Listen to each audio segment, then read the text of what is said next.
Right. దేశవ్యాప్తంగా ఒకే ఒక పేరు బాగా మారుమోగుతుంది. అదే ధర్మేంద్ర ప్రధాన్, కేంద్ర విద్యాశాఖ మంత్రి. అందరూ గూడా చాలామంది ఢిల్లీలో ఈ గోల ఎక్కువగా ఉంది. ఏదంటే ఆయన రాజీనామా చేయాల్సిందే. నీట్ పేపర్ల లీకేజీకి బాధ్యత వహిస్తూ ఆయనకి ఎట్టి పరిస్థితుల్లో బయటికి రావాల్సిందే. రాజీనామా చేయాల్సిందే. చాలా బలంగా వాదనలు, డిమాండ్‌లు వినిపిస్తున్నాయి. కాక్రోచ్ జనతా పార్టీ కావచ్చు, లేదంటే విపక్షాలు కావచ్చు, వాళ్ళందరికీ మద్దతు పలికి అందరూ కలిసి ఒకే ఒక డిమాండు మెయిన్‌గా అంటే 4, 5 డిమాండ్స్ ఉన్నప్పుడు కూడా ప్రైమ్ డిమాండ్ ఇతన్ని పక్కకు పెట్టాలి. ధర్మేంద్ర ప్రధాన్‌ని పక్కకు పెట్టాలి. కానీ దానికి ఒప్పుకోవట్లేదు కేంద్ర ప్రభుత్వం. ఎట్టి పరిస్థితుల్లో మేము అక్యూజ్డ్‌ని పట్టుకున్నాం, శిక్షించాం, జైల్లో పెట్టేసాం. మున్ముందు ఇటువంటివి జరగకుండా చాలా స్ట్రిక్ట్ యాక్షన్ తీసుకుంటున్నాం. ఫాస్ట్ ట్రాక్ కోర్టులకు కూడా మేము వెళ్తున్నామని ప్రధానమంత్రి మోదీ స్వయంగా ఒక సెల్ఫీ వీడియో పెట్టి దానికి సంబంధించి క్యాబినెట్‌లో కూడా డిస్కస్ చేస్తాం. ఫాస్ట్ ట్రాక్ కోర్టులు అంటే దీన్ని ఇలాంటి పేపర్ లీకేజీలు పాల్పడినటువంటి నిందితుల్ని బాగా పెద్ద ఎత్తున అంటే ఫాస్ట్ ట్రాక్ కోర్టుల ద్వారా త్వరగా శిక్ష పడేలా ప్లాన్ చేస్తామని కూడా ఇచ్చేశారు. ఒక స్టేట్మెంట్, ఓపెన్ స్టేట్మెంట్ ఇచ్చారు. గతంలో ఏదైతే ఈ నీట్ పేపర్ లీకేజ్ వ్యవహారం చట్టం ఏదైతే ఉందో 2020 దాని ప్రకారం ఇప్పటివరకైతే 3-5 ఏళ్ల శిక్ష, రూ. 10,00,000 జరిమానా ఉంది ఇప్పటివరకు. అండ్ ఆ చట్టం ప్రకారం ఇట్లా ఈ విధంగా లీకేజీ పాల్పడిన వ్యక్తులకి 3-5 ఏళ్ల శిక్ష, ఒక రూ. 10,00,000 జరిమానా. కానీ దాన్ని ఎక్స్టెండ్ చేస్తూ సవరణ చేస్తూ ఉన్నారు. 5 ఏళ్ల నుంచి 10 సంవత్సరాల జైలు శిక్ష, రూ. 1,00,00,000 జరిమానా విధించేలాగా చట్ట సవరణ చేస్తున్నారు. ఇదంతా ఒక ఆస్పెక్ట్. ఇప్పుడు ప్రస్తుతం దాని గురించి కూడా డిస్కషన్ చేస్తుంది క్యాబినెట్‌లో కూడా. ఈ పేపర్ లీకేజ్ వివాదం నుంచే డిస్కషన్ బాగా జరుగుతూ ఉంది. అయితే ఈయన్ని మేము తీసుకోవాల్సిన చర్యలు మొత్తం తీసుకుంటాం గానీ, రాజీనామా మాత్రం చేయించమని చాలా బలంగా కేంద్రం చెప్తూ ఉంది. ఎందుకు ఎవరు నోబడీ కెన్ టచ్ ధర్మేంద్ర ప్రధానా? లేదంటే ఎట్లా? ఏ విధంగా జనరల్‌గా ఇటువంటి విమర్శలు, ఆరోపణలు వస్తే సహజంగా అటువంటి క్రమంలో రాజీనామాలు జరుగుతూ ఉంటాయి. కానీ ఇక్కడ మాత్రం ఎందుకు ఒప్పుకోవట్లేదనే అంశాలపై మనం చర్చించబోతున్నాం. అదే ఇతని ధర్మేంద్ర ప్రధాన్ రాజీనామాకి ఎందుకు కేంద్రం ఒప్పుకోవట్లేదనే విషయాలను మనం డీటెయిల్‌గా చర్చిద్దాం. దానికంటే ముందు ఈయన నేపథ్యం చూద్దాం. ఈయన వీళ్ళ ఫాదరు దేబేంద్ర ప్రధాన్. ఆయన దేవగఢ్ నియోజకవర్గం నుంచి 94, 99 పార్లమెంట్ ఎన్నికలు 2 సార్లు గెలిచారు. లోక్‌సభకి ఎంపికయ్యారు. 2000 అంటే 2 సార్లు వీళ్ళ ఫాదర్ అక్కడ ఎంపీగా గెలిచి దేవగఢ్‌లో గెలిచారు. ఆ తర్వాత 2004లో ఫస్ట్ టైము ఈయన ఎంపీగా గెలిచారు దేవగఢ్ స్థానం నుంచి. అంటే వాళ్ళ నాన్న 2 సార్లు గెలిచారు. ఆ తర్వాత వెంటనే మూడోసారి ఇతను ఎంపీగా గెలిచాడు. అంతకుముందు కంప్లీట్‌గా ఈయన విద్యార్థి దశ నుంచే కొంత ఆర్ఎస్ఎస్ భావజాలం కావచ్చు, ఏబీవీపీలో యాక్టివ్‌గా ఉండటం కావచ్చు, చురుకుదనం అంటే కొంత యాక్టివ్‌గా ఉండటం గాని ఇదంతా కూడా జరిగింది. వన్స్ ఎంఏ పూర్తి చేసిన తర్వాత ఆంథ్రోపాలజీలో ఎంఏ పూర్తి చేసిన తర్వాత ఆయన డైరెక్ట్‌గా రాజకీయాల్లోకి రావడం జరిగింది. వాళ్ళ ఫాదరు అడుగుజాడల్లో ఆయన 2 సార్లు ఎంపీ గెలిచిన తర్వాత వాళ్ళ ఫాదర్ నిజానికి అటల్ బిహారీ వాజ్పేయి ఆయన ప్రభుత్వంలో కేంద్ర మంత్రి కూడా పనిచేశారు. వీళ్ళ ఫాదరు దేబేంద్ర ప్రధాన్ ఎవరైతే ఉన్నారో వాజ్పేయి కేంద్ర మంత్రివర్గంలో మంత్రికి కూడా పనిచేశారు. సో ఆ తర్వాత ఈయన ఎంట్రీ ఇచ్చారు. సో ఆ తర్వాత 2014 ఎప్పుడైతే మోదీ గవర్నమెంట్ ఏర్పడిందో అప్పుడు ఫస్ట్ టైము పెట్రోలియం, సహజవాయు గ్యాస్ ఏదైతే ఉందో దానికి సంబంధించిన శాఖ మినిస్ట్రీగా బాధ్యతలు చేపట్టారు. ఫస్ట్ ఏమో ఇండిపెండెంట్ హోదాలో, ఫస్ట్ సహాయ మంత్రి, తర్వాత ఇండిపెండెంట్ హోదాలో, తర్వాత క్యాబినెట్ ర్యాంకు. ఆ శాఖకి దశలుగా ముగ్గురికి వెళ్ళిపోయాడు. అంటే 3 ప్లేస్‌లకి వెళ్ళిపోయారు. సో ఇతని అంటే అంత క్యాలిబర్ ఉన్నటువంటి వ్యక్తి, నో డౌట్ అందులో. ఎందుకంటే ఆయన తీసుకొచ్చిన పాలసీసే. పెట్రోలియం శాఖ సహాయ మంత్రిగా ఉన్నప్పుడు 2014 నుంచి ఆల్మోస్ట్ 19 వరకు ఎంతవరకు ఉన్నారాయన. 1921 వరకు ఆయన ఉక్కు మంత్రి కూడా ఉన్నారు. అంటే స్టీల్ శాఖ మంత్రి కూడా ఉన్నారు. 21 నుంచి ఇప్పటి వరకు విద్యాశాఖ మంత్రిగా కొనసాగుతూ ఉన్నారు. సో ఆ పెట్రోలియం 2014 నుంచి ఎప్పుడైతే ఆయన మోదీ క్యాబినెట్‌లో ఎంటర్ అయ్యారో, పెట్రోలియం శాఖ మంత్రిగా ఫస్ట్ సహాయ మంత్రి, తర్వాత ఇండిపెండెంట్ హోదాలో ఛార్జ్ తీసుకున్నారు. ఆ తర్వాత క్యాబినెట్ ర్యాంక్ కూడా పొందారు. ఆ సమయంలో ఆయన తీసుకొచ్చినటువంటి ఒక పథకం మంచి గుర్తింపుని తీసుకొచ్చింది. అదే పీఎం ఉజ్వల యోజన. ఎలా అంటే ప్రధానమంత్రి ఉజ్వల యోజన అనే పథకం తీసుకొచ్చాడు. ఆ పథకం కింద ఆల్మోస్ట్ ఇప్పటివరకు ఒక 18 కోట్ల మంది ఎవరైతే ఉన్నారో, నిరుపేదలు ఉన్నారో వాళ్ళకి ఉచితంగా గ్యాస్ కనెక్షన్ ఇచ్చేటువంటి పరిస్థితి తీసుకొచ్చారు. అంటే ఈ పథకం ద్వారా. ఈ పథకం ఆయనకి చాలా మంచి పేరు తీసుకొచ్చింది. మోదీ కూడా చాలా ఇంప్రెస్ అయ్యారు ఈ పథకం ద్వారా. ఈ పథకం ప్రవేశపెట్టడం ద్వారా. ఎందుకంటే నిరుపేదలకి ఏదో గ్యాసు ఇప్పటికీ లేక కట్టెల పొయ్యిలో వండుతూ పొద్దున సాయంత్రం అదే పనిలో ఉండి ఆ పొగకు కావచ్చు, దుమ్ము ధూళికి కావచ్చు, మొత్తం కూడా లంగ్స్ మొత్తం పాడైపోయి చాలామంది మహిళలు ఇబ్బంది పడుతున్నారు, పెద్దవాళ్ళు చనిపోతున్నారు అనే ఒక ప్రాస్పెక్ట్ ఏదైతే ఉందో దానికి చెక్ పెట్టేలాగా సాధ్యమైనంత మందికి ఎక్కువగా ఫ్రీ కనెక్షన్లు పోవాలనే ఉద్దేశంతో ఈ పథకం కింద ప్రధానమంత్రి ఉజ్వల యోజన పథకం స్కీమ్ కింద ఆయన ఆల్మోస్ట్ మొదటి విడతలో 8 కోట్లు, రెండో విడతలో 10 కోట్ల మందికి ఉచిత కనెక్షన్లు అందేలా చేశారు. ఇదొక ఇంప్రెసివ్ స్టెప్ ఆయన పెట్రోలియం శాఖ మంత్రిగా ఉన్నప్పుడు ఆయన తీసుకున్నటువంటి పథకం. సో దీంతో చాలా ఇంప్రెస్ అయ్యారు. ఆ తర్వాత స్టీల్ శాఖ మంత్రి కూడా ఉన్నారు. 2019-21 వరకు ఆ శాఖ కూడా చేశారు. 2021 నుంచి విద్యాశాఖతో పాటుగా కొన్ని శాఖలు ఉన్నాయి. విద్యాశాఖ మంత్రిగా ఆయన కొనసాగుతున్నారు. విద్యాశాఖ మంత్రికి కూడా ఈయన కొన్ని అంటే ఎలా అంటే నేషనల్ ఎడ్యుకేషనల్ పాలసీ అంటే ఒక దేశవ్యాప్తంగా ఒక ఎడ్యుకేషనల్ పాలసీ ఉండాలి, అది ఎఫెక్టివ్గా ఉండాలనే ఒక ప్రాస్పెక్ట్ని తీసుకురావడంలో, దాన్ని అమలు చేయడంలో చాలా అంటే చాలా నేషనల్ ఎడ్యుకేషనల్ పాలసీ దీన్ని చాలా చేశారు. అంటే అప్పటి వరకు మనకి 2014 ముందు వరకు 10+2 ఉండేది. 10+2 విద్యా విధానం ఉండేది. 10th తర్వాత ఇంటర్ బేస్ చేసుకొని ఆ బోర్డు మార్కులను బేస్ చేసుకొని విద్యార్థులు నెక్స్ట్ స్టెప్కి వెళ్తూ ఉంటారు. ఈయన వచ్చిన తర్వాత దాన్ని తీసేసి 10+2 కాకుండా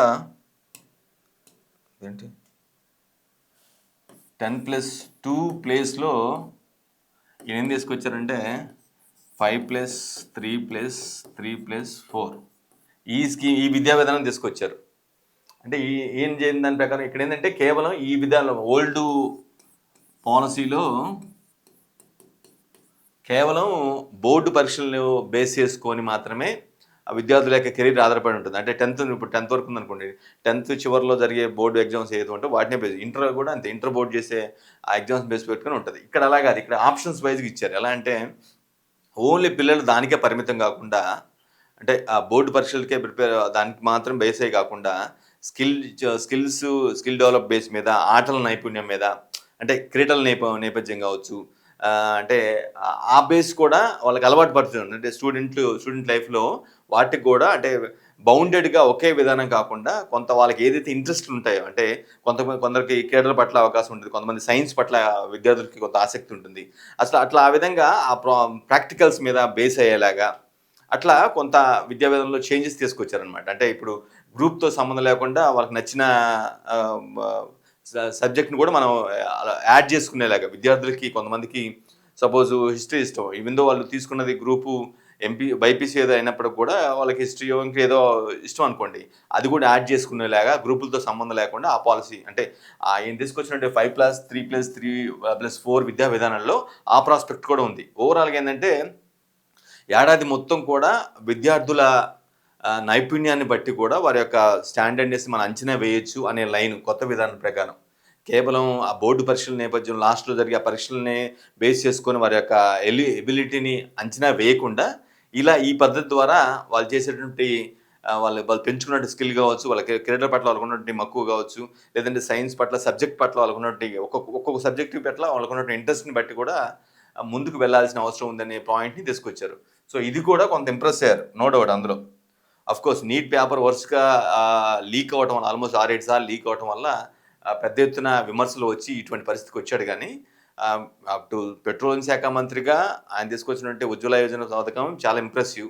at the same time national education policy implement చేసేలాగా, అంటే ఇప్పుడు మన నీట్ ఎగ్జామ్ కూడా అంతకుముందు 2000 నిజానికి యూపీఏ2 ప్రభుత్వంలోనే వచ్చినప్పుడు కూడా ఫుల్ ప్లెజ్డ్గా నీట్ ఎగ్జామ్ కానీ వాటిని రాష్ట్రాలతో సంబంధం లేకుండా ఒకే విద్యా విధానం, మెడికల్ టెస్ట్ ఒకే విధానం ఉండాలని చెప్పే ఉద్దేశంతో నీట్ ఎగ్జామ్ను కూడా చాలా దేశవ్యాప్తంగా రాష్ట్రాలతో సంబంధం లేకుండా కండక్ట్ పవర్ఫుల్గానే ఇంప్లిమెంట్ చేశారు. కానీ అది లీకేజ్ వల్ల పెద్ద ఎత్తున గొడవ, రోమర్స్ వచ్చేసి పెద్దన ఇప్పటి వరకు ఢిల్లీ తాళబడేంత, ఢిల్లీ గోలగోల అయ్యేంత పొజిషన్కి వచ్చింది బికాజ్ ఆఫ్ జస్ట్ లీకేజ్ అనమాట, పేపర్ లీకేజ్ వల్ల. సో ఆ లీకేజ్ నేపథ్యంలోనే ఇప్పుడు ఈ ధర్మేంద్ర ప్రధాన్ రాజీనామాని చాలా బలంగా కోరుతున్నారు. సీజేపీ వాళ్ళు కావచ్చు, సీజేపీకి మద్దతు ఇస్తున్నటువంటి చాలామంది సినిమా ప్రముఖులు కావచ్చు, సోనం వాంగ్చుక్ కూడా ఆల్మోస్ట్ ఆయన ఉద్యమకారుడు ఎవరైతే ఉన్నారో ఆయన లడాక్ ఉద్యమకారుడు 26 రోజులుగా చేసి నిన్న ఈవినింగ్ ఆయన దీక్షను విరమించడం కూడా చేసింది. అంటే వాళ్ళందరూ కోరేది కూడా ఈయన రాజీనామానే. ధర్మేంద్ర ప్రధాన్ రాజీనామా చేయాల్సిందే, 1 కాదు 5-6 సార్లు 7 సార్లు లీక్ అయింది, ఏం చేస్తున్నాడు, ఆయనకి ఆ పదవి అవసరమా, ఎందుకు అవసరమా అన్నట్లుగా ఆ ప్రాస్పెక్ట్లో చాలా పెద్ద నడుస్తున్న నేపథ్యంలో ఈయన బాగా దేశవ్యాప్తంగా ట్రోల్ అవడం కావచ్చు, చర్చకి దారి తీసింది ఈయన వ్యవహారం మొత్తం కూడా. కానీ ఎందుకు తీయట్లేదు అని అంటే మెయిన్గా ఒక ఒక రీజన్ ఏంటంటే మోదీకి అమిత్ షాకి చాలా దగ్గర వ్యక్తి. మోదీకి అమిత్ షాకి చాలా అంటే చాలా దగ్గర వ్యక్తి, క్లోజ్ అసోసియేట్, క్లోజ్ చేయడనుకోండి. మోడీకి అమిత్ షాకి విశ్వసనీయమైన వ్యక్తి. మోదీ అంటే అమిత్ షా అంటే ఇక బీజేపీలో నెంబర్ 1, 2 అనుకోవాలి కాబట్టి మనం వాళ్ళిద్దరికి ఎవరైతే కీలకమైన వ్యక్తులు ఉన్నారో వాళ్ళిద్దరికి చాలా దగ్గర వ్యక్తి, చాలా నమ్మకస్తుడు. సో అదొక పాయింట్ అనుకుంటే, రెండో పాయింట్ ప్రజా ఆందోళనలో లేదంటేనో విద్యార్థుల ఆందోళనలో లేదంటేనో విపక్షాల డిమాండ్లకో తలొగ్గితే అది కరెక్ట్గా ఉండదు. ఆ డిమాండ్లు తలొగ్గామంటే భవిష్యత్తులో ఇంకా పరిస్థితి దారుణంగా ఉంటుంది. ఎందుకంటే ఏది జరిగినా సరే ఆ శాఖని రిజైన్ చేయమంటూ ఉంటారు కాబట్టి దాన్ని ఎట్టి పరిస్థితుల్లో అంగీకరించకూడదు అనేది రెండో పాయింట్. అంటే ఆందోళనలు ఏవైతే ఉన్నారో వాటికి తలొగ్గకూడదు. ఆందోళనలు చేసుకుంటూ ఉంటారు, కానీ విపక్షాలు కావచ్చు, విద్యార్థులు ఎవరు చేసినా సరే ఆ ఆందోళనకి మనం తలొగ్గి కనుక మనం రిజిగ్నేషన్ చేయిస్తే అది ఇంకా రిపీట్ అవుతుంది. ముందు ఏ శాఖ లేఖకి సంబంధించిన లేఖైనా సరే వాళ్ళు కూడా రిజైన్ చేయాలని చాలా బలమైన ఒత్తిడి తీసుకొస్తారు. ఇది రెండో పాయింట్. మూడో పాయింట్ ఏంటంటే వాళ్ళ డిమాండ్లు ఏవైతే బలంగా ఉన్నాయో రాజీనామాకి, ఆ డిమాండ్లు ఒప్పుకుంటే వీళ్ళు తప్పు చేసినట్టు అవుతుంది. కేంద్ర ప్రభుత్వం తప్పు ఒప్పుకున్నట్టుగానే అవుతుంది, నో డౌట్. సో ఆ లైన్ కూడా తప్పించుకో అని అనుకోవచ్చండి. తప్పు నుంచి తప్పించుకోవడానికా లేదంటేనో వాళ్ళు చెప్పినట్టుగా చేస్తే తప్పును ఒప్పుకొని బాధ్యత వహిస్తున్నట్టుగానే ఉంటుంది. అప్పుడు ప్రభుత్వం మొత్తాన్ని కూడా మచ్చలాగా ఉంటుంది. కాబట్టి ఈ మూడు రీజన్స్ బేస్ చేసుకొని ధర్మేంద్ర ప్రధాన్ని వాళ్ళు పక్కన పెట్టట్లేదు. అఫ్కోర్స్ క్యాబినెట్ రీషఫ్లింగ్ జరిగితే మాత్రం ఖచ్చితంగా శాఖ మార్చే అవకాశం అయితే ఉంటుంది, కానీ రిజిగ్నేషన్ మాత్రం జరిగే అవకాశం లేదు. ఆయన మంత్రివర్గం నుంచి తప్పించే అవకాశం అయితే చాలా తక్కువ ఉంది. ఎందుకు? దానికి కారణం ఏంటంటే ఆయన మనం చెప్పినట్టు 3 రీజన్స్. మోదీ అంశాల దగ్గరగా ఉండటం, ప్రజా ఆందోళనలకి లేదంటే విపక్షాల డిమాండ్లకి మనం తలొగ్గి చేసామంటే భవిష్యత్తులో దాని పర్యవసనాలు మరీ ఎక్కువగా ఉంటాయి అనేది రెండో రీజను. మూడోదేమో ఒప్పుకొని రిజిగ్నేషన్ చేస్తే తప్పు ఒప్పుకున్నట్లే అయిపోతుంది. వాళ్ళ డిమాండ్కి తలొగ్గి రిజైన్ చేయిస్తే తప్పు ఒప్పుకుంది కేంద్ర ప్రభుత్వానికి, అది మచ్చలాగా ఉండే అవకాశం స్పష్టంగా అనిపిస్తుంది. ఈ 3 రీజన్స్ వేసుకొని వాళ్ళు పక్కనే ధర్మేంద్ర ప్రధాన్ టచ్ చేయట్లేదు, ఆయన కొనసాగిస్తున్నారనే ఒక అజ్యూమ్షన్ అయితే జరుగుతుంది. అన్నిటికి మించి ఆయన తీసుకొచ్చినటువంటి మార్పులు కూడా, ఆ శాఖలో ఆయన తీసుకొచ్చినటువంటి మార్పు కూడా ఒక మెయిన్ రీజన్గా మనకు కనిపిస్తూ ఉంది. ఆయన పెట్రోలియం శాఖ మంత్రిగా ఉన్నటువంటి ఉజ్వల యోజన పథకం కావచ్చు, విద్యాశాఖ మంత్రిగా ఉన్నప్పుడు ఆయన తీసుకొచ్చినటువంటి ఇది కొత్త విధానం ఏదైతే ఉందో 5+3+3+4 విద్యా విధానం ఏదైతే ఉందో, పాత విద్యా విధానం కాకుండా ఆయన తీసుకొచ్చినటువంటి కొన్ని సంస్కరణలు ఏవైతే ఉన్నాయో అవన్నీ కూడా కొంత ఇంప్రెసివ్గా ఉండటం వల్ల మోదీకి కూడా చాలా ఇంప్రెస్ అయ్యారు ఈయన వర్క్ పట్ల. సో అటువంటి నేపథ్యంలో ఈ 3 రీజన్స్ ఒకటి, ఆయనకున్నటువంటి క్యాలిబర్ కావచ్చు, ఆయనకున్నటువంటి ఆలోచన తీరు కావచ్చు. సో అన్నిటికి మించి చాలా కామ్గా ఉంటారు. కోపాన్ని అంటే యాంగ్రీ అవ్వరు పబ్లిక్ ప్లేస్లో. అంటే మేబీ ఇంట్లో ఆఫీస్లోనో లేదంటేనేమో ఇంట్లో ఎలా ఉంటుందో లేదు కానీ, బట్ చాలా బయటికి మాత్రం చాలా కామ్గా, చాలా పద్ధతిగా, చాలా నీట్గా మాట్లాడుతూ ఉంటారు ధర్మేంద్ర ప్రధాన్. సో ఈ రీజన్స్ వల్లే ఆయన్ని టచ్ లేకపోతున్నారు. అందుకే మన టైటిల్ కూడా నోబడీ కెన్ టచ్ హిమ్ అనే ఒక ప్రాస్పెక్ట్లో ఒక లైన్లో పెట్టాం. ఎందుకు టచ్ చేయలేకపోతున్నారు, ఎందుకు పట్టుకోలేకపోతున్నారు, ఎందుకు పక్కన పెట్టలేకపోతున్నారు, ఎందుకు రిజిగ్నేషన్ ఇచ్చి పక్క పెట్టలేకపోతున్నారు అనే రీజన్కి దానికి కారణం ఇవన్నీ కూడా మనం చెప్పుకున్న పాయింట్స్.